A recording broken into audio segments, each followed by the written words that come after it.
afternoon. I'm Raine Musñgi. This is Newsfeed. Detained Kingdom of Jesus Christ leader Apollo Quiboloy is set to be transferred to the Pasig City jail today. Let's get more details from Francis Falve. Francis. Raine PNP spokesperson Brigadier General Jean Fajardo said that pursuant to an order issued by Pasig RTC, the extension of Quiboloy's medical furlough ends today and his custody should be transferred to Pasig City Jail by 4 p.m. General Fajardo adds the KOJC leader's stay at the PNP Custodial Center is just temporary pending a court decision. We can recall that PNP submitted their position paper in court recommending the transfer of Quiboloy to the city jail.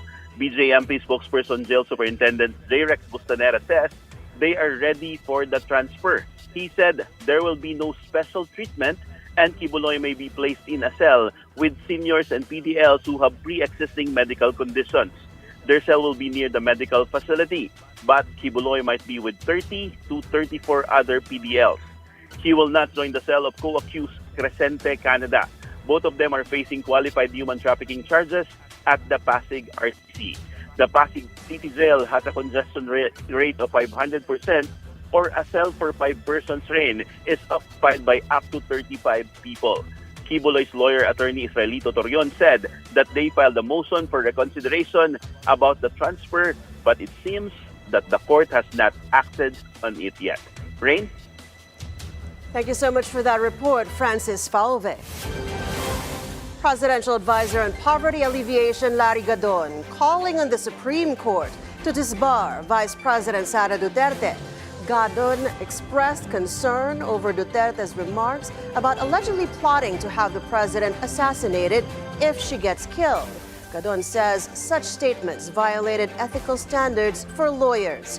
He also drew comparisons between his own disbarment and Duterte's actions, saying this is a chance for the Supreme Court to act fair. This is the third disbarment complaint against the vice president.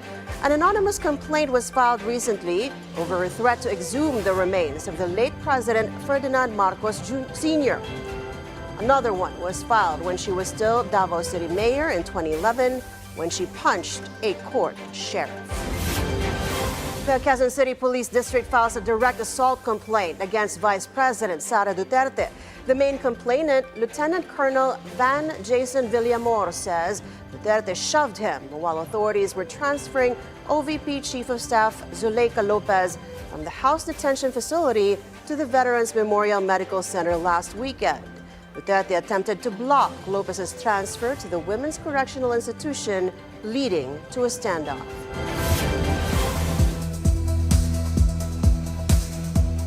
After nearly 14 months of fighting, Israel and Lebanon's Hezbollah militants agreed to a ceasefire. This clears the way for an end to the conflict that has killed thousands of people. Israeli Prime Minister Benjamin Netanyahu says he's ready to implement the deal and will respond forcefully to any violation.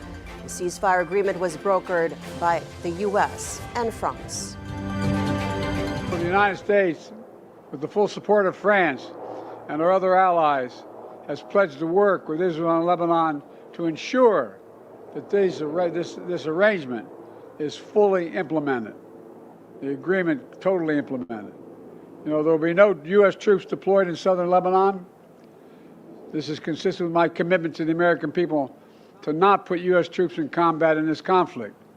Instead, we, along with France and others, will provide the necessary assistance to make sure this deal is implemented fully and effectively. Well, U.S. President-elect Donald Trump expected to name Kevin Hassett to lead the National Economic Council. Hassett served as chairman of the White House Council of Economic Advisors during the first 2 years of Trump's first term in office.